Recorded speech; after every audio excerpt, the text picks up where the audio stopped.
Assalamualaikum warahmatullahi wabarakatuh. Perkenalkan, nama saya Muhammad Fahmi Alhamdulillah dengan NIM 2101076. Di sini saya akan melanjutkan materi di bab 4 mengenai profil kepribadian dalam aktivitas olahraga. Profil kepribadian dalam aktivitas olahraga seperti yang telah kita ketahui, penampilan seorang atlet merupakan gambaran dari ekspresi kepribadiannya.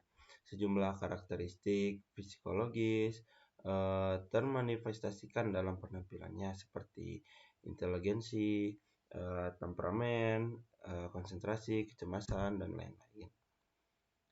Pada awalnya, konsep kepribadian yang dalam bahasa Inggris disebut personality berkembang di kalangan masyarakat awam.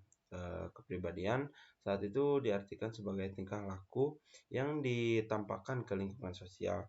Tingkah laku yang dimaksud berupa kesan mengenai diri yang diinginkan agar dapat ditangkap oleh lingkungan sosial. Dalam perkembangannya, kepribadian menjadi istilah ilmiah dalam ranah kajian psikologi yang pengertiannya berkembang menjadi lebih bersifat internal. Sesuatu yang relatif bersifat permanen, menuntun, mengarahkan, dan mengorganisasi semua aktivitas manusia.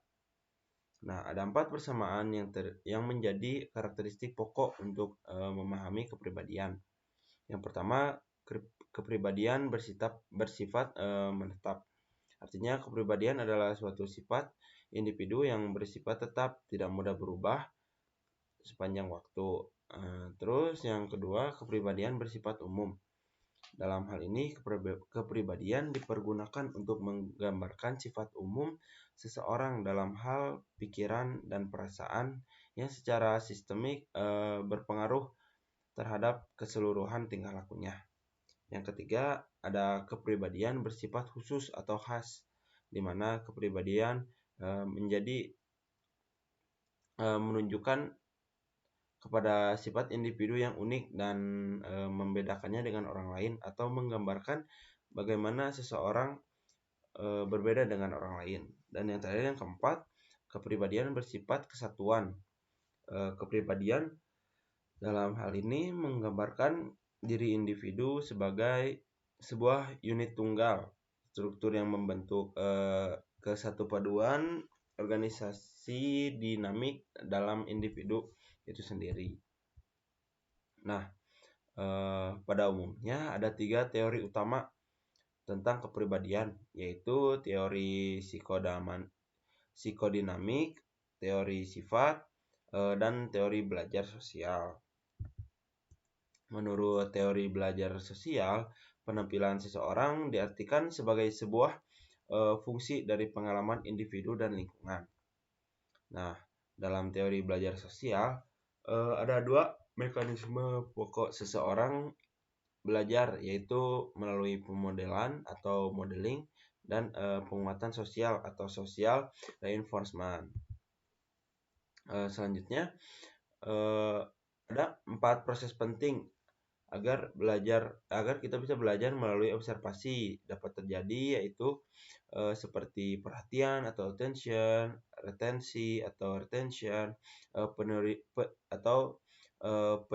peniruan tingkah model atau motor reproduction, dan yang terakhir ada motivasi dan penguatan motivation and reinforcement.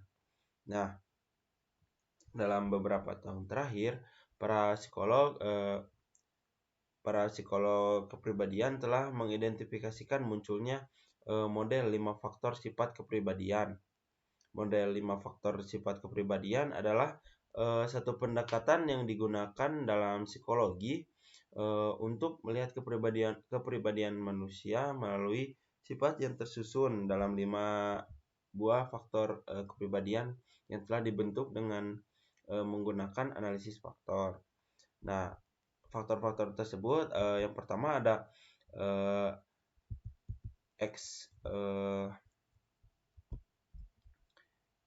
ekstraversi, yang kedua kecocokan atau kesamaan, yang ketiga sikap hati-hati, yang keempat neurotisme, yang kelima keterbukaan. Nah, yang pertama faktor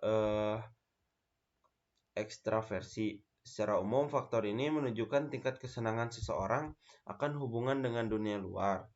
Nah, untuk yang kedua, ada faktor kesesuaian atau kecocokan. Faktor kesesuaian adalah sifat kepribadian yang menunjukkan kecenderungan kemampuan seseorang untuk menyesuaikan diri dengan orang lain. Nah, untuk yang ketiga, sikap hati-hati.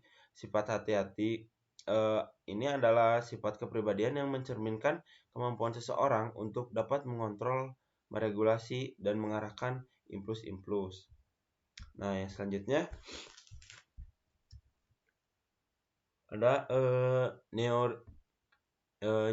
neurotisme.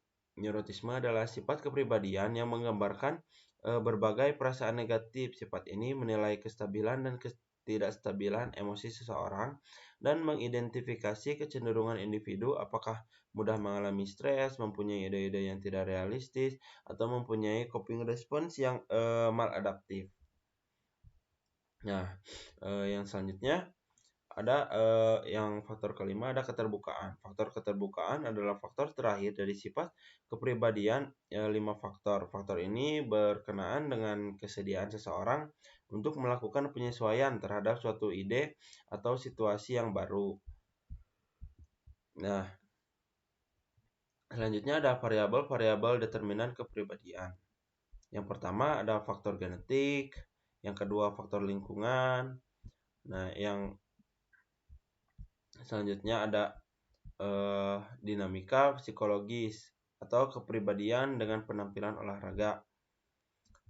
Secara umum sejak tahun 1960-an, para psikolog olahraga telah berupaya untuk menggambarkan hubungan antara kepribadian dengan penampilan olahraga. Seperti yang telah dijelaskan sebelumnya, sifat-sifat kepribadian merupakan petunjuk kemungkinan seseorang mencapai keberhasilan dan sifat kepribadian tertentu dalam yang berfungsi lebih baik untuk cabang olahraga tertentu. Terima kasih, sekian materi yang dapat saya sampaikan untuk bab ini. Wassalamualaikum warahmatullahi wabarakatuh.